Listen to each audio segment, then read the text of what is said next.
we encourage you, especially if you are new to this, or especially if you are one of the many who is complaining that you've been doing the work, but what you want isn't coming. So if you have been doing the work and you feel that your work isn't paying off for you, and so you think you're doing something wrong, or you think the laws that we teach are messed up in some way, which they're not, they're perfect. Start with subjects that you have more ease about already. When you pick a subject, a desire that you've been carrying around for a while, and you have been taking score for quite a long time, and your score taking says, it's not coming, it's not working. Where is he? Where's the money? Where's the business? Where's the ideas? Where's my book deal? Where's my music deal? If that's the way you feel, then your definiteness of purpose is counterproductive to you, because you are arguing for your limitations more than you are believing them. If you teach yourself that the laws are valid and that the process works by choosing a subject that you don't have so much resistance practiced, the universe will deliver to you. And then you will have more trust. You wanted to go to sleep, but you couldn't quite go to sleep. And your mind wouldn't shut down. And it kept reminding you of something else. And this thought led to this, and this thought led to this, and this thought led to this, and this thought led to this, until all of a sudden you remembered that there was some program on your television that you really wanted to see. And if you'd gone to sleep as you had intended an hour or two before, you would not have remembered, you would have missed your program. So you ask, did my inner being bother me with this thought, and bother me with this thought, and bother me with this thought, until there was enough room within my thinking process for me to remember something that mattered to me? And the answer to that is yes. That's what the path of least resistance is. Your inner being knows what you want. Your inner being knows what you want and where you are vibrationally in a relationship to it.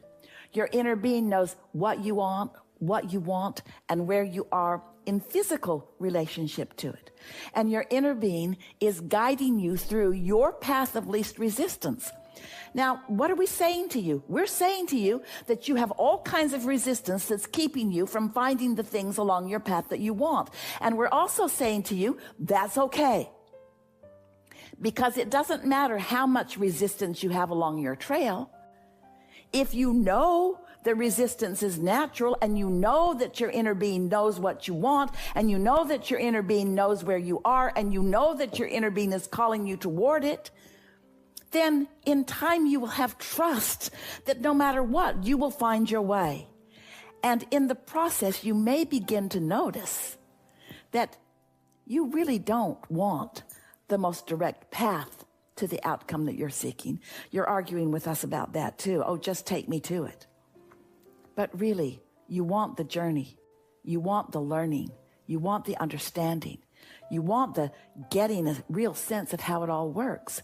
You want the satisfaction of closing the gap between not having something and having something, by not knowing something and knowing something, by not being somewhere and being somewhere. It's really fun to close that gap. So we appreciate so much your acknowledgement that life showed you what you wanted. In other words, you gave us an instruction on step 3, which is really the only step that you need instruction about. How to chill, how to relax, most of all, how to trust, how to expect.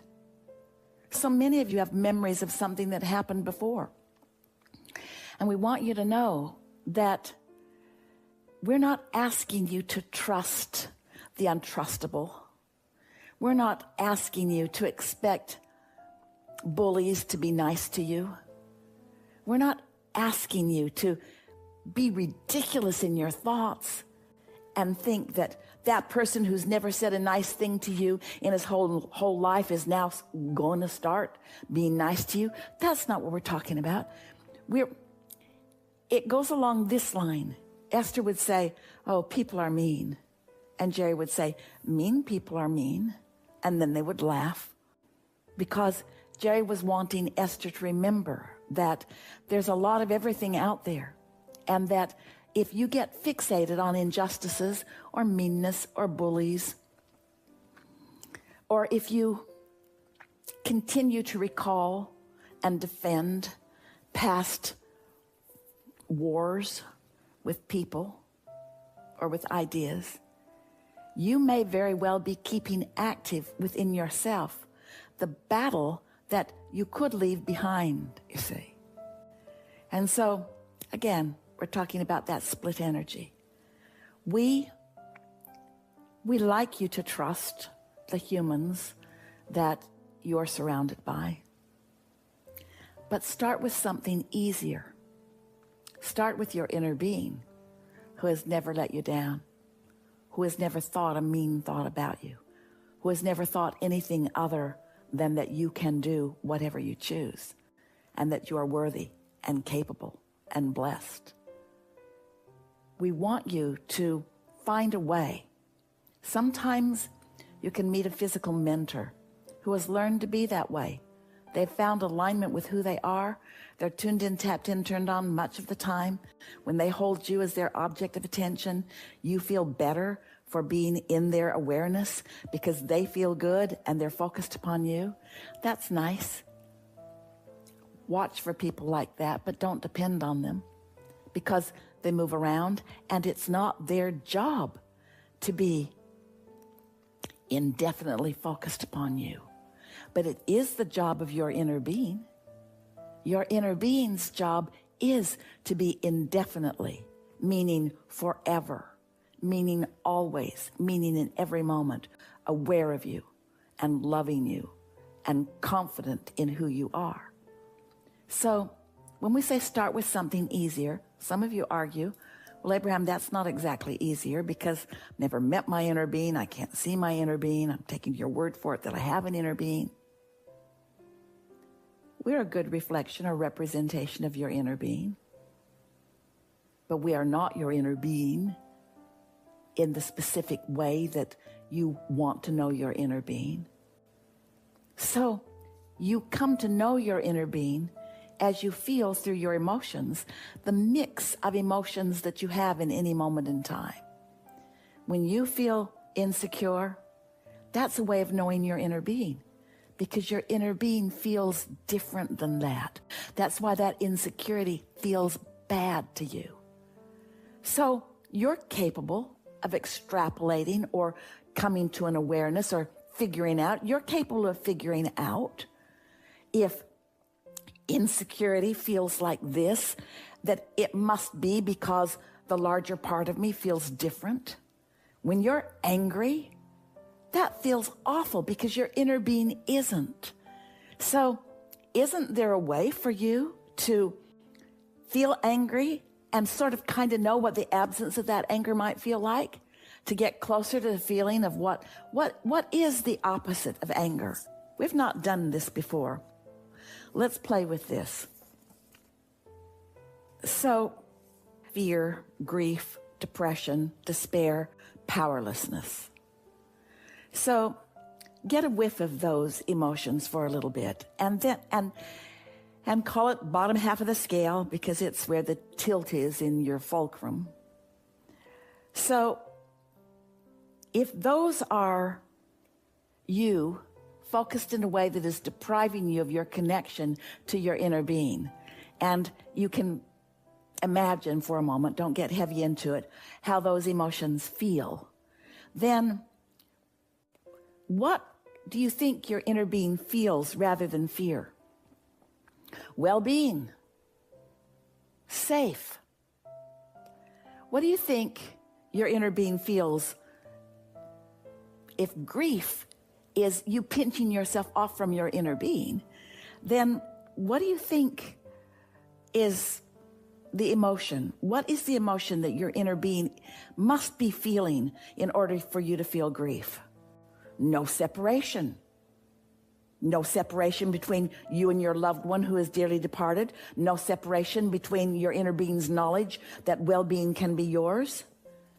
Depression. What do you think your inner being feels? If you feel depression and it's vivid, what does it mean? It means that you're focused in a way that your inner being is not. Where must your inner being be focused, and what must be the emotion that your inner being is feeling? Or what would be the emotion that you would feel if you were focused where your inner being is focused while you are feeling depression? You're getting the sense of this. Not depression, wholeness, oneness. Let's move up just a little bit, up to insecurity. Insecurity, jealousy. Let's put those together. Insecurity, jealousy. So imagine that you're feeling some insecurity and jealousy. Feels awful because your inner being isn't feeling that. What's your inner being thinking? What's your inner being feeling? What would you be feeling if you were on the other end of the stick? What would you be feeling if it weren't insecurity? What's on the other end? Security. What would you be feeling if it were not jealousy? You'd feel hopeful, maybe, optimistic, positive expectation. You're getting the sense of what we're talking about. You could take every emotion on the emotional scale, and you can know that if you're feeling any of those negative emotions, you can trust that your inner being is feeling something very different, because if your inner being were not feeling something very different, you wouldn't feel that terrible way. So you can figure it out, and you can come to trust your inner being, and you can come to make those emotions that feel better be your definiteness of purpose, your definite intention, your point of focus.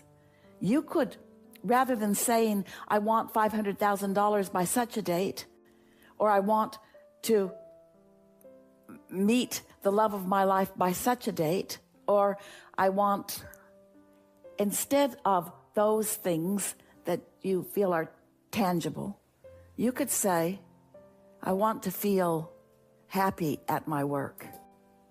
I want to feel the sense of security in the dollars that are flowing to me. You are a vibrational being that the law of attraction is matching with vibrational equivalency. And the law of attraction never makes a mistake. But emotions are pre-manifestational. The emotion you feel is your indicator of where you're headed in terms of manifestation, if you keep focusing in the way you're focusing. But you can change it just by saying things to yourself, general things like, okay, there's a process. There are universal laws. They are definable. Abraham has defined them. I have guidance. My emotions tell me. Friends, you have no logical reason to go on year after year after year feeling emotions that feel terrible. It is only a lack of understanding, which we're feeling in that gap today, or a lack of willingness to focus. Relax, have fun, and everything will come. That's a decision. Does that sound like hard work? Does that sound like something that you need to struggle with?